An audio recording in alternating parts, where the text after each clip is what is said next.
High friends, welcome to my channel. আশা করি তোমরা সবাই ভালো আছো, আমিও খুব ভালো আছি। তো আমি আজকে তোমাদের সাথে টুটি ফুটি রেসিপি শেয়ার করতে চলে এসেছি। এটা আমার চ্যানেলে ফার্স্ট কুকিং ভিডিও। তো আমি একটা নতুন চ্যানেল ওপেন করেছি, তো কিছু ভিডিও আপলোড করেছি, আর এটা আমার চ্যানেলে ফার্স্ট কুকিং ভিডিও। তো তোমরা প্লিজ আমাকে একটু সাপোর্ট করো এবং আমার পাশে থেকো। তো আজকে আমি তোমাদের শেখাবো টুটি ফুটি খুব সহজেই বাড়িতে ইজি পদ্ধতিতে কিভাবে টুটি ফুটি বানানো যায়, সেটাই আজকে আমি তোমাদের সাথে শেয়ার করব। তো সামনে তো ক্রিসমাস চলেই আসছে, বাড়িতে কেক কম বেশি প্রায় সবাই বানাবে, তো টুটি ফুটি না হলে হয়।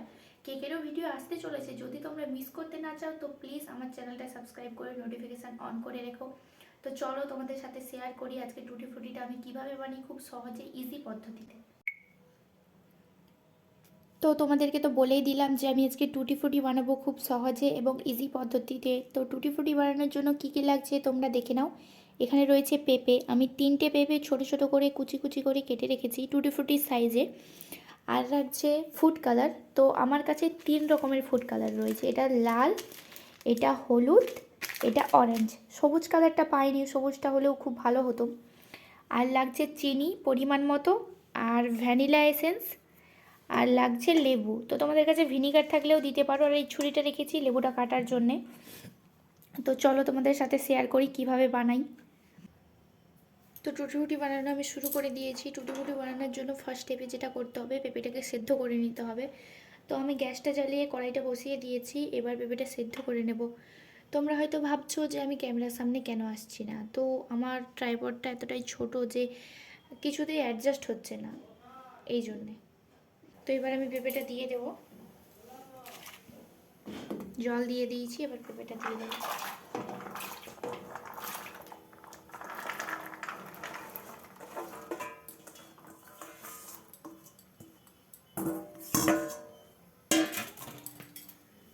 পেঁপেটা মোটামুটি খুব বেশি না, ওই 10 মিনিট মতো সেদ্ধ করে নিতে হবে। তো 10 মিনিট পর সেদ্ধ হয়ে গেলে তোমাদেরকে দেখাচ্ছি।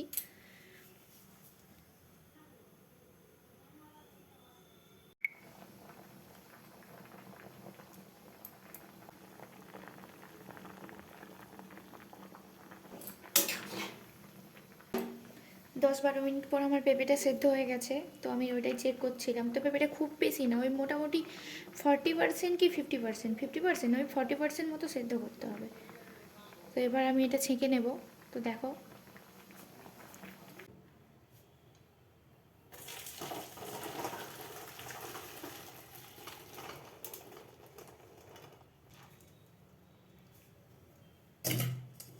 এই যে তোমরা দেখতে পাচ্ছ পেঁপেটা আমার সেদ্ধ হয়ে গেছে। তো আমি জলটা ঝরিয়ে নিয়েছি। তো পেঁপেটা ওই মোটামুটি 40% মতো সেদ্ধ করতে হবে, কারণ আবার চিনির রসে সেদ্ধ হবে, তার জন্যে 40% মতো সেদ্ধ হয়ে গেছে। তো দেখো এরপর আমি কি করি দেখাচ্ছি। এরপর আমি চিনির রসটা বানাবো, তারপরে পেঁপেটা তার মধ্যে দেবো, দিয়ে পেঁপেটাকে সেদ্ধ করব ভালো করে, ওই 10 মিনিট মতো। আমার হাতে 6 মুঠো চিনি দিয়েছি 3টে পেঁপের জন্য। তো তোমরা দেখো এই যে চিনির রসটা ফুটতে শুরু হয়ে গেছে, এবার আমি পেঁপেটা ওর মধ্যে দিয়ে দেবো।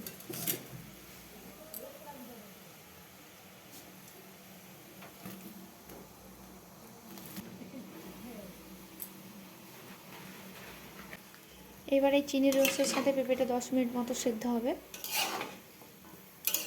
সেদ্ধ হয়ে যাওয়ার পরে দেখাচ্ছি। তো এই যে তোমরা দেখো পেঁপেটা চিনির রসে সেদ্ধ হচ্ছে।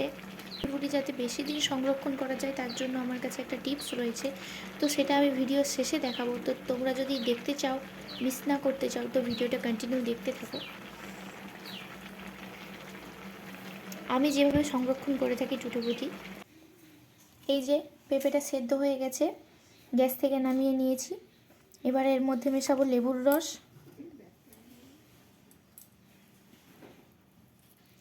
এবার দেবো ভ্যানিলা এসেন্স, সেন্টটা ভালো হবে।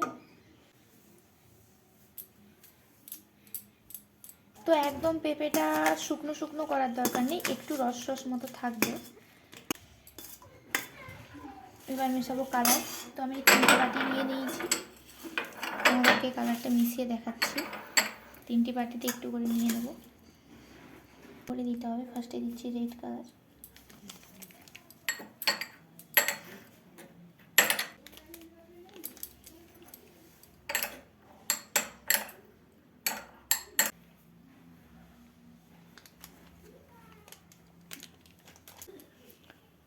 তো এই যে আমার 3টে কালার অ্যাড করা হয়ে গেছে।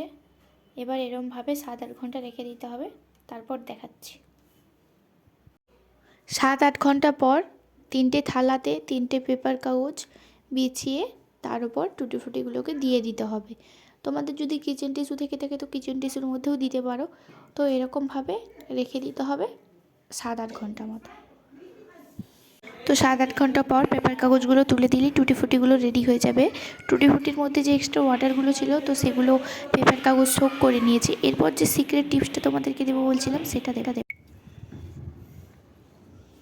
তো টুটি ফ্রুটিগুলো তো আমার এমনিতেই রেডি হয়ে গেছিলো। তারপরে তোমাদেরকে যে বলেছিলাম যে ওভাবে সংরক্ষণ করলে, ওভাবে যদি তোমরা ফ্রিজে রেখে দাও তো ওটাও অনেক দিন থাকবে।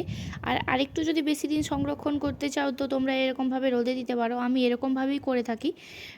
কালকে বিকেলবেলা বানিয়েছিলাম, তো আজকে সকালে রোদে দিয়ে দিয়েছি। তো এটা ওই মোটামুটি 7-8 ঘন্টা রোদ লাগলেই যথেষ্ট। তো এখন বিকেল হয়ে গেছে, তো আমি টুটি ফ্রুটিগুলোকে নিয়ে নেবো। তো এখন টুটি ফ্রুটিগুলো পুরো রেডি হয়ে গেছে। এগুলোকে একটা কন্টেনারে করে ভরে ফ্রিজে রেখে দিলে এগুলো অনেক দিন সংরক্ষণ করা যাবে। তো এই যে আমার টুটি ফ্রুটিগুলো রেডি হয়ে গেছে। তো দেখো টুটি ফ্রুটিগুলো কত সুন্দর হয়েছে। তোমরাও এভাবে ট্রাই করতে পারো। আশা করি টুটি ফ্রুটিগুলো খুবই সুন্দর হবে। তো তোমরা কমেন্টে জানিও ভিডিওটা কেমন লেগেছে। তো যদি ভিডিওটা ভালো লেগে থাকে আমার ভিডিওটাতে একটা লাইক করো, আমার চ্যানেলটা সাবস্ক্রাইব করে আমার পাশে থেকো।